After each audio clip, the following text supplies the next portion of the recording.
Selamat siang Bapak Zanki dan teman-teman semua. Perkenalkan kami dari kelompok 5. Di sini kami akan memaparkan progres bisnis kami yaitu yogurt dengan branding Yogutu. Sebelumnya izinkan kami memperkenalkan tim kami terlebih dahulu. Baik, di sini ada Diva Turisyas yang bertugas sebagai pengambilan yogurt ke peternak Pujon yang bertanggung jawab melakukan pengambilan yogurt langsung ke peternak di daerah Pujon. Selanjutnya di sini ada Ainia Lutfi sebagai promosi bertanggung jawab atas kegiatan promosi produk baik secara online maupun offline. Selanjutnya di sini ada Sela Dwi Puspitasari bertanggung jawab sebagai koordinator stok, bertugas mengordinir dan mengontrol stok barang, memantau stok masuk dan keluar dan melakukan pencatatan persediaan. Lalu di sini juga ada Salsa Aulia Syabina yang bertugas pengantaran barang, bertanggung jawab atas proses pengantaran barang kepada pelanggan. Dan terakhir ada saya sendiri yaitu Melvin Putri. Saya di sini sebagai contact person dan penanganan pesanan masuk yang bertugas sebagai contact person utama bagi pelanggan. Next. Sebelum kita membahas lebih jauh, izinkan saya memaparkan poin-poin utama yang akan kita bahas dalam presentasi hari ini. Pembahasan kami terbagi menjadi 4, yaitu ada profil ide bisnis, progres kelompok yang mencakup analisis SDM, bisnis serupa, BMC, dan sebagainya. Selanjutnya ada tantangan atau hambatan selama proses, lalu ada langkah selanjutnya. Next. Masuk ke yang pertama yaitu profil ide bisnis. Produk kami bernama Yogutu dengan tagline Fresh to You, Fun for You. Dan di sini juga ada logo kami yang didesain dengan visual yang ceria untuk memperkuat identitas brand yang bersahabat. Next. Selanjutnya yaitu kemasan produk dan varian rasa. Keunikan Yogutu juga terletak pada kemasannya. Di sini kami menawarkan 2 jenis produk utama, yaitu produk yang pertama yogurt botol 250 ml yang menggunakan botol plastik ergonomis yang mudah dibawa kemana saja. Di sini desainnya kami buat simple, bersih, dan modern. Lalu untuk desain yang kedua yaitu yogurt lilin. Untuk kemasan ini kami kemas dalam bentuk es lilin tradisional yang berwarna-warni. Next. Selanjutnya ada progres kelompok. Next.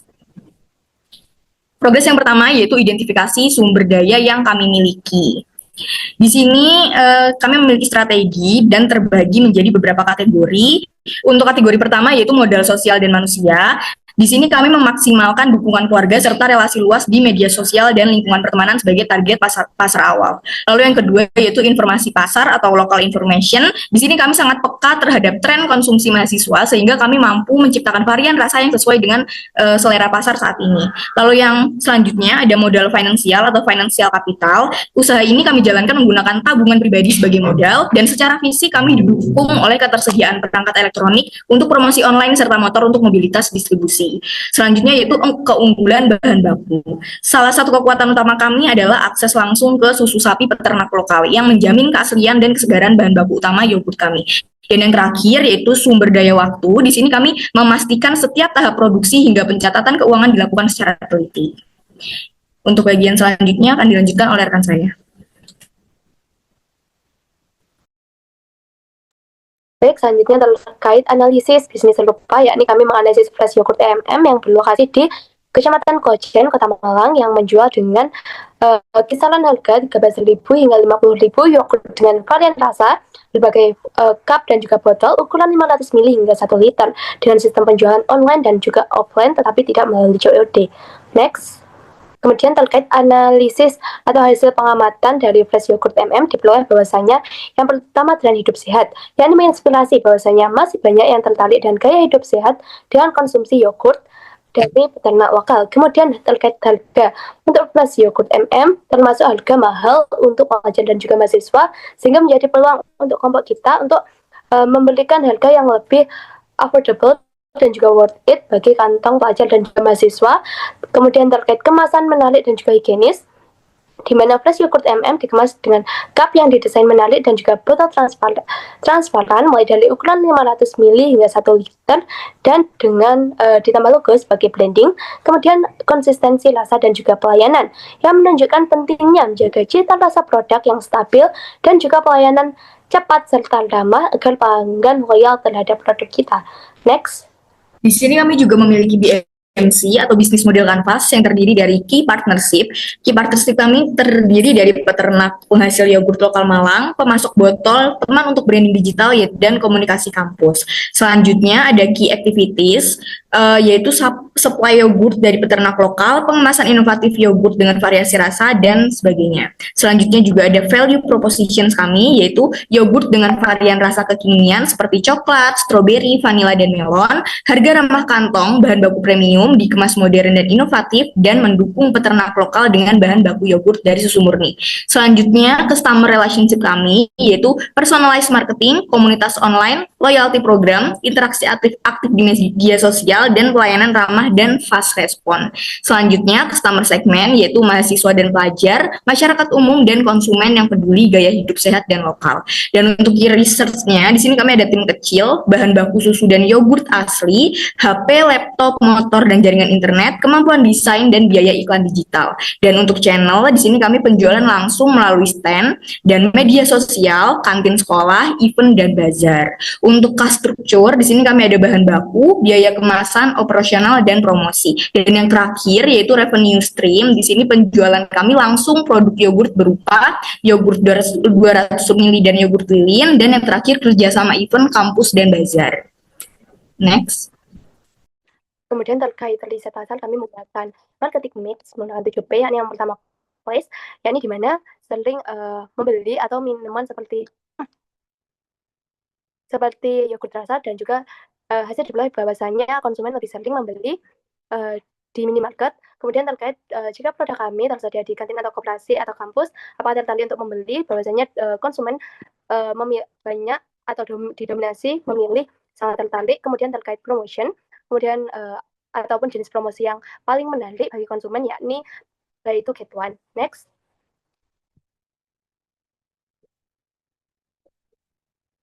Kemudian terkait people, yakni seberapa penting keraman penjual bagi saat membeli produk, kemudian bahwasanya dipelajari bahwasanya konsumen memilih sangat penting, didominasi dan sangat penting. Kemudian terkait proses, apakah kemudian pembayaran seperti kris, e-wallet, tunai berpengaruh pada minat membeli. Dari survei dibuktikan bahwasanya konsumen secara garis besar menjawab sangat berpengaruh. Next. Kemudian terkait jika produk kami tersedia di kantin atau koperasi atau kampus, apakah tertarik untuk membeli, bahwasanya konsumen banyak atau didominasi memilih sangat tertarik. Kemudian terkait promotion, kemudian ataupun jenis promosi yang paling menarik bagi konsumen, yakni buy two get one. Next.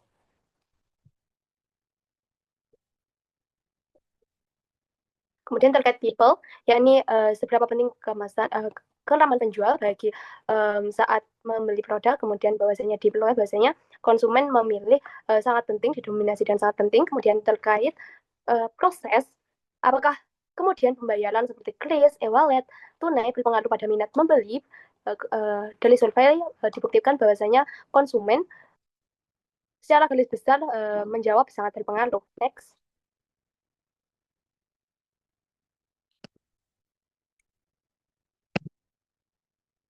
Kemudian yang terakhir terkait physical evidence, yakni jenis kemasan yang paling menarik atau cocok bagi pelanggan, yakni dijawab dari riset pasar diperoleh bahwasanya botol plastik transparan paling diminati oleh pelanggan. Next. Kemudian selanjutnya akan dijelaskan oleh rekan saya. Selanjutnya ada harga pokok produksi. Yang pertama, harga pokok yogurt 250 ml dengan total 9.000, dan untuk yogurt lilinya totalnya 2.150. Next.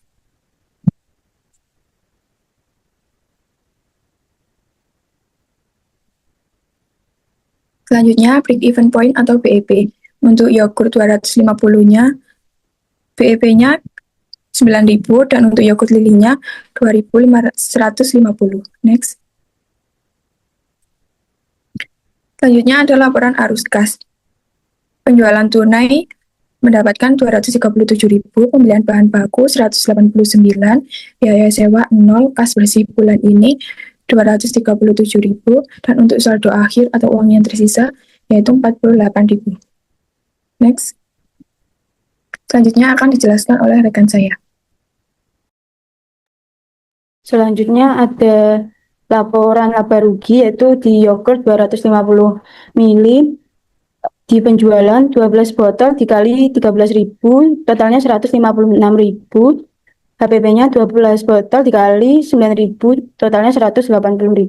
Sehingga laba kotornya 48.000, biaya tetap atau transport 12.500, sehingga laba bersihnya 35.500. Untuk yang yogurt lilin, penjualannya 33 piece dikali 3.000 sama dengan 99.000. HPP-nya 2.150 dikali 33 pieces sama dengan 70.950, sehingga totalnya 28.000. Total laba bersihnya 28.050. Selanjutnya ada neraca. Di neraca ini kas hasil usahanya sebesar 237.000, peralatannya tidak ada. Untuk total asetnya 237.000, kewajiban utang tidak ada, dan untuk modal 237.000. Selanjutnya ada tantangan dan hambatan dan solusi. Hambatan dan solusi di produksi. Yang pertama, hambatannya kualitas bahan baku tidak konsisten, proses fermentasi tidak stabil, pengemasan kurang tepat atau mudah rusak, dan keempat, masa simpan pendek dan sensitif suhu. Yang kelima, distribusi kurang efisien. Solusinya menggunakan pemasok bahan baku yang stabil. Yang kedua, mempertahankan suhu fermentasi. Yang ketiga, menggunakan kemasan food grade. Yang keempat, menyimpan produk pada suhu 2-5 derajat Celcius. Yang kelima, menggunakan cooler box. Yang selanjutnya, hambatan dan solusi di penjualan. Hambatannya branding dan pemasaran usaha. Usaha baru sering belum dikenal. Yang kedua, persaingan produk serupa. Yang ketiga, penjualan tidak stabil. Solusinya membangun brand sederhana seperti logo, warna untuk buat postingan media sosial, dan sediakan textile. Untuk yang kedua, menonjolkan keunikan seperti rasa homemade tanpa pengawet atau varian rasa beragam. Dan yang ketiga, menggunakan strategi bundle dan promo harian untuk menjaga penjualan tetap bergerak. Selanjutnya akan dijelaskan oleh rekan saya.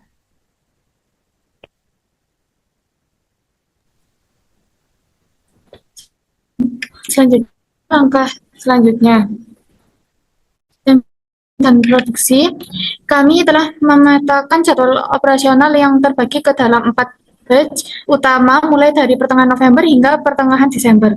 Setiap batch mencakup fase pembukaan PO selama 3 hari, 1 hari produksi, 2 hari fermentasi, hingga ini kami lakukan untuk memastikan produk sampai ke tangan konsumen dalam kondisi paling segar.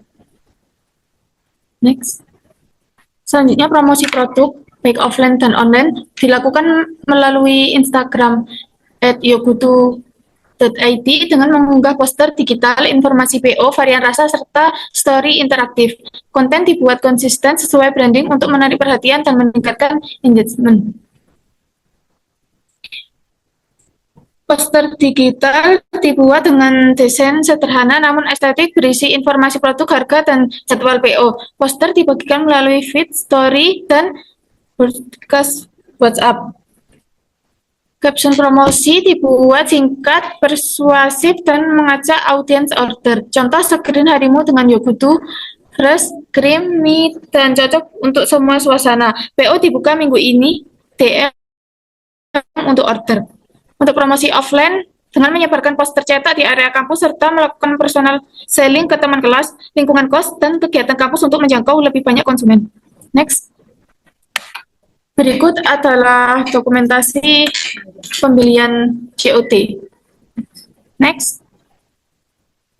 Selanjutnya, akun media sosial kami, seluruh interaksi dan pesanan kami pusatkan melalui akun resmi kami di Instagram @yogutu.official. Hingga saat ini, akun tersebut telah menjadi kanal utama kami dalam memberikan update berkala mengenai jadwal pre-order serta edukasi seputar manfaat yogurt bagi kesehatan. Selanjutnya, distribusi dan pengantaran pesanan. Distribusi untuk menjaga fleksibilitas dan kedekatan dengan pelanggan, kami melayani pemesanan secara langsung melalui chat WhatsApp dan DM Instagram. Setiap detail pesanan, mulai dari nama hingga jumlah produk, kami catat secara manual melalui riwayat percakapan tersebut. Dan pengantaran bisa dilakukan, yakni pembeli mengambil langsung di titik yang kami tentukan. Yang kedua, diantar menggunakan motor oleh tim sesuai area terdekat. Setiap pengiriman akan kami dokumentasikan dengan foto atau cat konfirmasi agar memastikan bahwa produk benar-benar sudah diterima oleh pelanggan. Next. Kesimpulannya, strategi pemasaran yang tepat sangat menentukan keberhasilan usaha peternakan dalam menjangkau konsumen yang lebih luas. Mulai dari branding hingga evaluasi strategi, setiap langkah memiliki peran penting dalam menciptakan produk ternak yang bernilai dan diminati pasar. Dengan pendekatan yang terencana dan berkelanjutan, peternak dapat meningkatkan pendapatan dan keberlangsungan usahanya secara signifikan.